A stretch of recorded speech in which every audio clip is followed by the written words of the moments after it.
Excuse me. The castings, announced Friday, come 2 weeks after Warner pushed production on the untitled Superman-Batman movie to the second quarter of this year and set a release date of May 6, 2016, as the studio departed from a July 2015 slot. Eisenberg is best known for portraying Facebook co-creator Mark Zuckerberg in The Social Network, for which he received an Oscar nomination. Superman-Batman is in pre-production with Henry Cavill as Superman and Ben Affleck as Batman. Another questionable choice in casting, but I have to say I think that Ben Affleck could pull off Batman. The Superman pick will also reunite Man of Steel stars Amy Adams, Lawrence Fishburne, who we saw as Morpheus once again in that commercial yesterday during the Super Bowl, Diane Lane.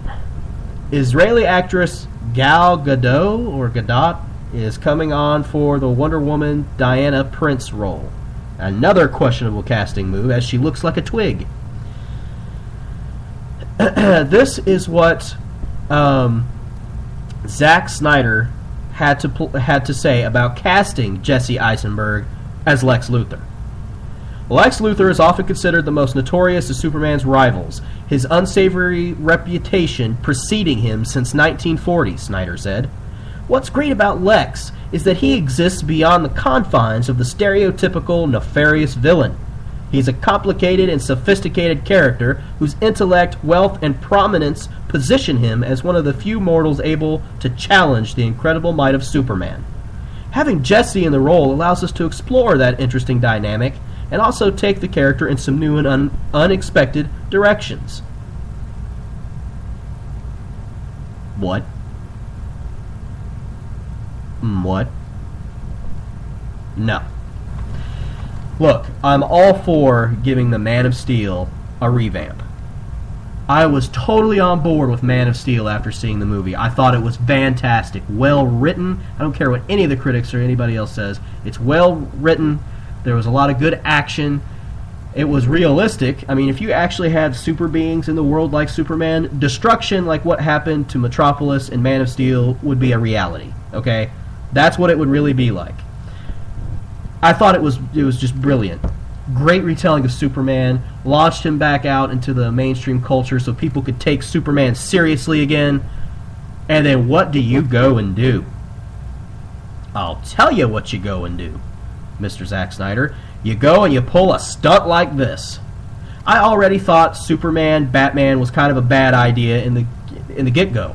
Mostly because you're just launching Superman and you've just put out a movie that, while fans liked it, it still was a little shaky with the public reception. So you would think you would want to nail down a Superman fan base just a little bit more so than what was created with Man of Steel, so that you could create this franchise all over again and make it successful, like you did with the Dark Knight series. But no! That's not the route you want to take. You want to try and play Mr. Artsy-Fartsy with a superhero. Look, again, all for taking some things in some new directions.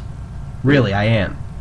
I was looking forward to a dark version of Lex Luthor, something we haven't seen in film, though we did get somewhat in Smallville. Most of the ways that Lex Luthor has been portrayed in the movies has been as like a really smart goofball or something. And I don't think that's really true to the comic book character, who is just like completely evil. Just dark, twisted, messed up. And I was really hoping that Bryan Cranston would get the role. Because as we all know, he's already good at playing twisted, messed up, backwards, bald-headed villains. Just look at Breaking Bad. He would have done so well. And the other rumor going around was that Joaquin Phoenix was up for the role. I would take him too. I think either one of those guys would have been a great fit for the role, and they would have brought some true artistic dynamics that we've not seen before to this character, and some depth that we've not seen before. I just can't get over Jesse Eisenberg. I just can't see this nerdy dude who looks like he's 10 playing the greatest Superman villain of all time. One of the only ones to actually be able to possibly challenge and destroy Superman. I mean, really? The guy from the Social Network? That's your pick. That's your play. I think that Number one, I think there is too much going on in this movie. I think they're cramming too many heroes, cramming too many villains, cramming too much into this one movie. I think they should have just went with a regular Man of Steel sequel featuring nobody but Superman and maybe one other small hero from the DC universe that's maybe a part of the Justice League, like maybe John Jones or something. You know, someone who doesn't have quite as much oomph. Kind of like how Marvel put in Hawkeye and Black Widow in other people's movies and haven't given them their own. You know, I think that was a good way to do that and to get things set up. Marvel just is way better at this whole movie thing than DC and Warner Brothers. It's almost embarrassing how bad DC and Warner Brothers has gotten with the movie thing. Just steal Marvel's playbook. Create franchises out of these characters individually, and then bring them together in the Justice League movie. It worked for Marvel, it'll work for you. Who cares if it's not original? Your movies will be original. Keep up the good work with the movies. DC's movies, especially The Dark Knight and The Man of Steel, are absolutely nothing like Marvel's superhero movies. They have a dark, realistic edge to them that I think is fresh and gives the superhero movie some extra life and depth that even serious filmgoers have to take the movies seriously.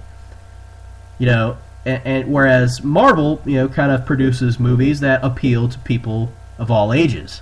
And so there's not as much darkness or deep depth to the movies, but they're still awesome. I just think that is the right way to go. Instead of just jam-packing everything in here. I don't know what's going on. I just think this movie's a mess. I wish they'd just stop and not do it all together. It's that bad. You know? It's that bad. I just wish that they would just quit. Just quit, man. Just do it. And just let it go. Start over. Scrap it. Just make a Man of Steel sequel. Relaunch Batman. Launch a new Green Lantern. Launch Wonder Woman. Launch The Flash. Then come back in like 2020 and give us a dang good Justice League movie. That's just my opinion, though. You know, I'm not the guys at the studio who obviously know a lot more than I do. I'm just the dude who lays down his $8.50 to go see the movie when it comes out. Whatever, you know. What do I know? What do I know? I don't know. That was just disappointing. I do, however, think Jeremy Irons is a great choice for Alfred. He's such a classy actor, and he's just got that air about him that he could pull off Alfred, no problem. Let's just be a walk in the park for him. And I think he'll bring some cool depth to the movie.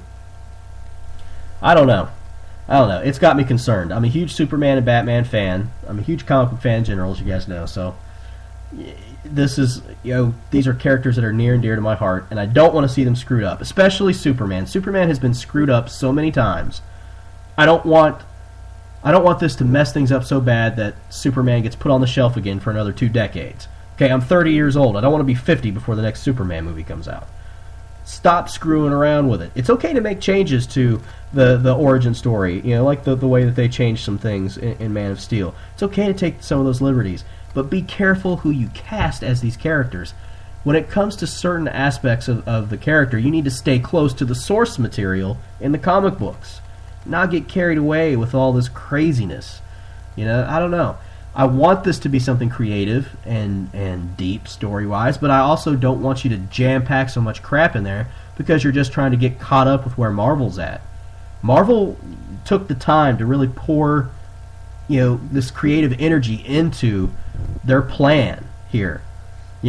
This has all been planned out from Marvel. They've had a 3-phased plan, and we're in phase 2 right now, to get things going in a certain direction and create this interconnectedness of content. They've done something that's never been done before, and they're reaping the rewards from it. Because of this movie being such a mess right now, being pushed back, Marvel is not only going to own this year, which they are going to own this year at the box office. They've got the Captain America 2 movie coming out, I think it's April 4th. May, you have Spider-Man 2. You have the new X-Men movie. And I know there's one I'm forgetting. Guardians of the Galaxy, I believe, is supposed to come out this year. It's it. It's over. It's done.